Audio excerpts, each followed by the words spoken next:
Olá, queridos amigos, sejam bem-vindos a mais um vídeo do meu futuro notebook. Hoje vamos estar falando do notebook Acer Aspire 5 versão 57T3, que está custando R$ 2.999 lá na Amazon, lembrando que hoje é 17 de junho de 2024. Vamos começar analisando a estrutura física desse notebook, que algo muito interessante dele é a tampa. A tampa desse notebook é construída em alumínio, que traz uma segurança maior para a tela e também uma melhor dissipação de calor gerado ali por ela. No geral, o notebook é bem bonito, bem atual e bem moderno. Se encaixa muito bem, por exemplo, em ambientes corporativos e domésticos. Também falando sobre a tela, o notebook tem bordas que não são nem muito finas e nem muito largas. A Acer conseguiu encontrar uma espessura média que também deixa o notebook bonito e não tira a proteção da tela. Muita gente gosta de bordas muito finas, mas elas prejudicam demais a segurança da sua tela, você nem imagina. Já essa borda aqui, como ela não é muito fina e nem muito larga, ficou bonito e ainda tem uma boa durabilidade e uma boa segurança.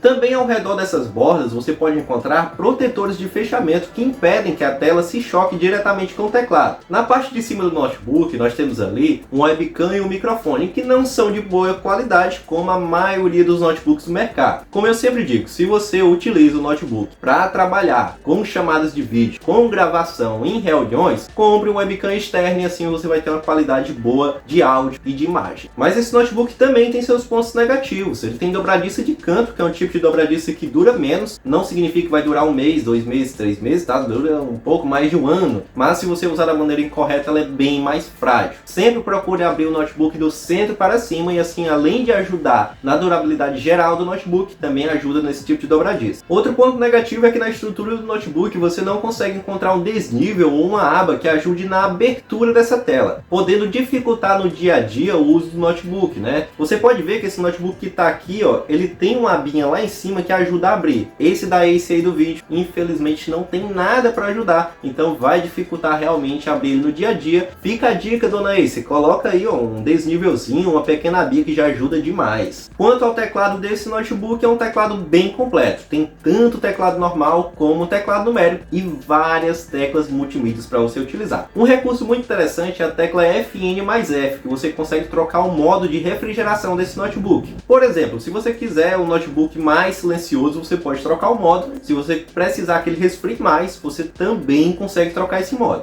Existe um ponto no teclado que pode ser negativo ou positivo para algumas pessoas, que é o botão de ligar ficar no próprio teclado. Pode ser negativo porque se você apertar nele sem querer, vai aparecer uma notificação ali perguntando se você quer suspender ou desligar o notebook. Se você vive suspendendo, desligando o notebook, só usa para alguns momentos, já é um ponto positivo para você. O touchpad é bem normal, não tem muito o que falar sobre ele, então segue o jogo aí. Não tem ninguém reclamando, ninguém falando bem, ele simplesmente cumpre o seu papel. Agora vamos falar das portas e conexões desse notebook. Na lateral esquerda nós temos a entrada para carregamento, que é para carregar o seu notebook. Em seguida tem a saída RJ45. Essa saída serve para você conectar o seu notebook à internet diretamente via cabo. O notebook tem Wi-Fi, mas também tem essa porta disponível. Por meio dessa porta você consegue aproveitar o máximo da internet que você contratou aí do seu provedor. Também tem um melhor sinal, já que não é Wi-Fi, né? Via cabo, não tem uma parede atrapalhando, não tem pessoas atrapalhando, não depende da posição do roteador. Basta conectar o cabo no notebook, você vai ter uma conexão bem estável. Em seguida a ele, nós temos a saída HDMI 2.1, que serve para você conectar esse notebook em projetor, data show, televisão e etc. Por exemplo, se você é professor, pode utilizar ele para dar aulas conectado ao data show, né, para facilitar a aprendizagem dos seus alunos. Se você é do ramo corporativo, pode utilizar para apresentar seus projetos para cliente, apresentar relatórios financeiros, nas reuniões de trabalho e etc. Se você é como eu, você pode usar duas telas ao mesmo tempo no seu notebook e agilizar demais o seu processo produtivo. Em seguida, a saída HDMI tem duas portas USB 3.2, que para o preço desse notebook é a melhor que poderia ter. É uma porta de última geração, muito rápida, serve para carregar alguns dispositivos. A transferência dela é excelente, pessoal. E você pode conectar também qualquer dispositivo USB, uma câmera, um mouse, um teclado, um ventilador. Se tiver USB, você consegue conectar. Em seguida, ela tem uma saída Thunderbolt 4, que é muito semelhante à saída USB-C, porém ela é mais forte, ela é mais veloz e você pode conectar diversos adaptadores para ela, para você aumentar as portas do seu notebook, para conectar algum dispositivo específico e etc. etc. Ela é muito útil, vale a pena demais ter no notebook.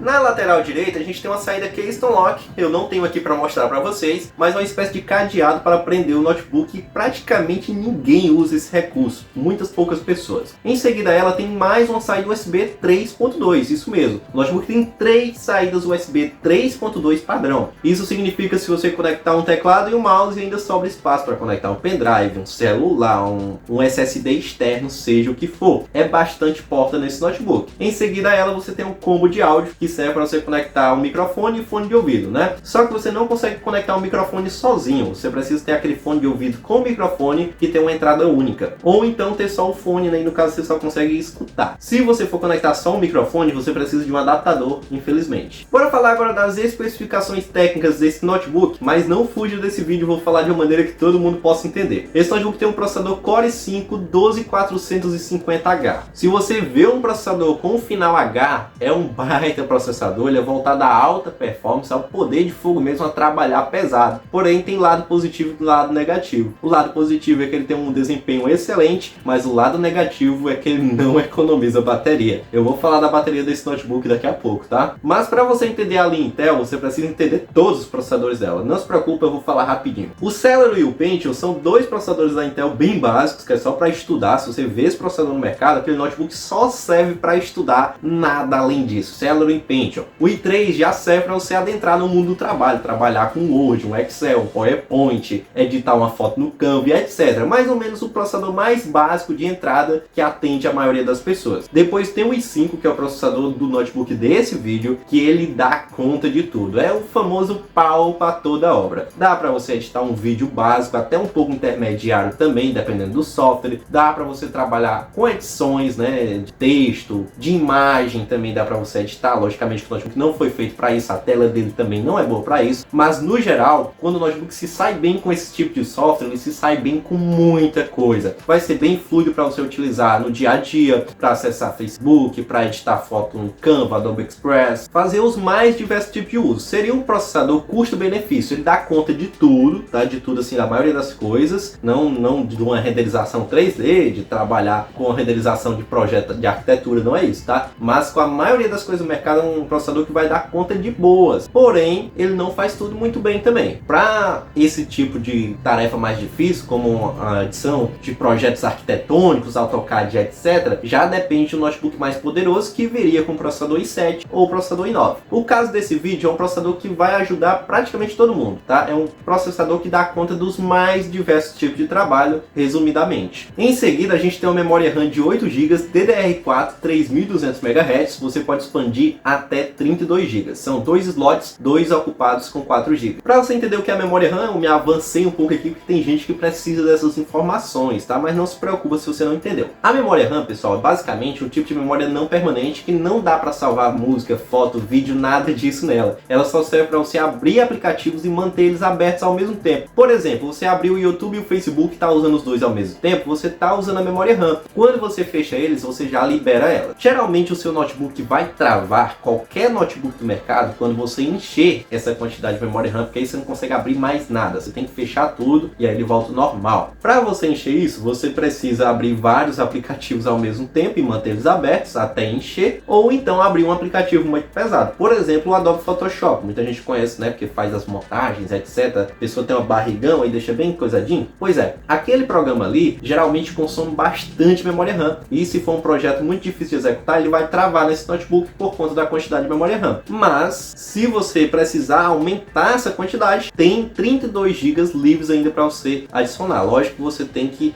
adequar o notebook a essas 32 GB. Né? Ah, mas qual é a quantidade ideal de memória RAM? Pessoal, a quantidade ideal seria, para a maior parte do público que está vendo esse vídeo, as 8 GB de fato. Mas se você quiser, você pode expandir aí, se você precisar de mais memória, porque 8 GB já dá para ter um uso bem fluido para a maior parte das pessoas. Agora, quem precisa de coisas mais específicas, como trabalhar com Photoshop, como eu falei, não é o caso indicado desse vídeo, mais para frente vocês vão ver o porquê, né? Principalmente por conta da tela, aí você já precisa dar uma expandida nessa memória RAM. Se não, se você faz um uso mais geral, vai ser bem tranquilo para você. Depois da memória RAM, tem um armazenamento que são 512 GB NVMe, e você pode acrescentar até 1 TB também NVMe 2280, tá? É uma memória muito rápida, o notebook vai ligar bem rápido, e é aqui onde você salva música, salva fotos, salva vídeo, vídeo, etc. Essa quantidade é boa? Pessoal, bem tranquilo, tá? Quantidade muito boa de armazenamento para você utilizar, porque atende tanto quem precisa de pouco como quem precisa de muito. Quem usa bastante armazenamento, quando tiver perto de encher essas 512 GB, provavelmente tem muita coisa para você apagar ali e liberar mais armazenamento. Se você precisa de mais ainda, você pode estar acrescentando o SSD, como eu falei. Agora vamos para um ponto negativo desse notebook, que é a tela. Na verdade, tem pontos negativos e positivos na tela. Os pontos positivos é que uma tela de 15.6 polegadas é um tamanho comum, né, o tamanho daquele notebook ali, e é bem tranquilo de você carregar, de encontrar mochila, etc. O outro ponto positivo é que uma tela Full HD, então ela tem uma boa resolução. Mas o ponto negativo é que uma tela com painel TN. Eu tenho as duas aqui para mostrar para você. Aquela tela ali é painel TN e essa tela aqui é IPS. Você vê a diferença que essa tela aqui tem uma coloração diferente por conta do ângulo que o celular está gravando. Essa aqui, independente de onde eu colocar o celular, ela vai ter uma coloração muito legal. A tela do notebook da Acer é essa, tá? É a TN, painel TN. Então, o grande problema é o ângulo de visão. A tela tem uma boa qualidade, mas você precisa adequar ela à sua visão para você conseguir enxergá-la bem. E isso pode ser um ponto negativo para algumas pessoas. Outra coisa a se comentar, pessoal, como eu falei, a bateria. Como o processador é um processador de alta performance, a bateria desse notebook não vai durar tanto como os outros notebooks do mercado que utilizam processadores para economia de bateria, tá? Então aqui a duração é de no máximo 2 horas. Talvez você consiga passar um pouco disso com brilho baixo, usando o notebook não economia de energia. Talvez ele vá um pouco mais longe que 2 horas, mas fique atento a essa questão. A última especificação que a gente tem que falar é o sistema operacional, que nesse computador é o Windows 11 Home. É um sistema bem atual, a maioria dos aplicativos do mercado estão disponíveis para ele e você consegue usar tranquilamente aí. Dentro de uma semana você já está craque utilizando ele, e se você precisar de alguma ajuda, né, tem vários tutoriais no YouTube ensinando a como usar, porque tendo em vista que ele é o mais usado também. Só relembrando vocês os pontos negativos, né, é a dobradiça de canto, a falta de um desnível para a abertura da tela e o ponto lá, o botão de ligar depende muito da pessoa se é negativo ou não. Pontos positivos tem bastante, mas os negativos são principalmente esses.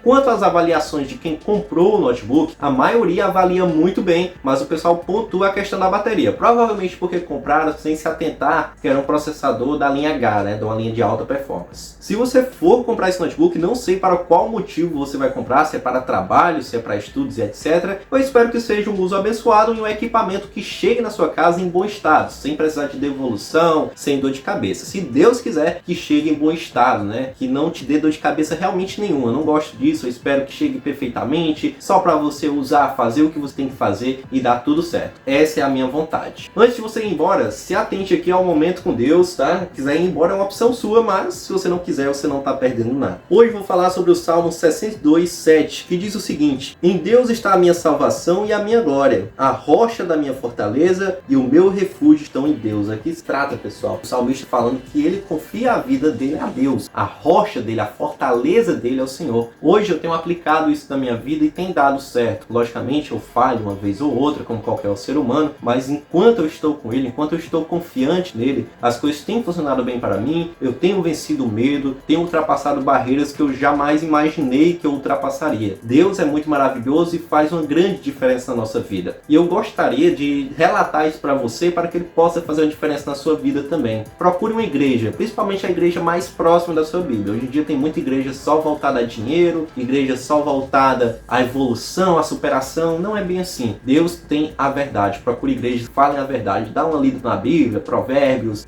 o Novo Testamento, a história de Jesus, o que ele fez por nós, e procure igrejas que preguem isso. E assim você pode encontrar o amor verdadeiro que Jesus tem para oferecer, para até mesmo nos alavancar, até mesmo questão de superação, até mesmo questão de ficar rico, mas o objetivo não é esse. O objetivo é atingir um céu de glória. Essas coisas a gente pode conquistar no meio do caminho, se for a vontade de Deus para nossas vidas. Um grande abraço, se em nome de Jesus Ele nos permitir estar em mais um vídeo aqui. Até o próximo vídeo, amém?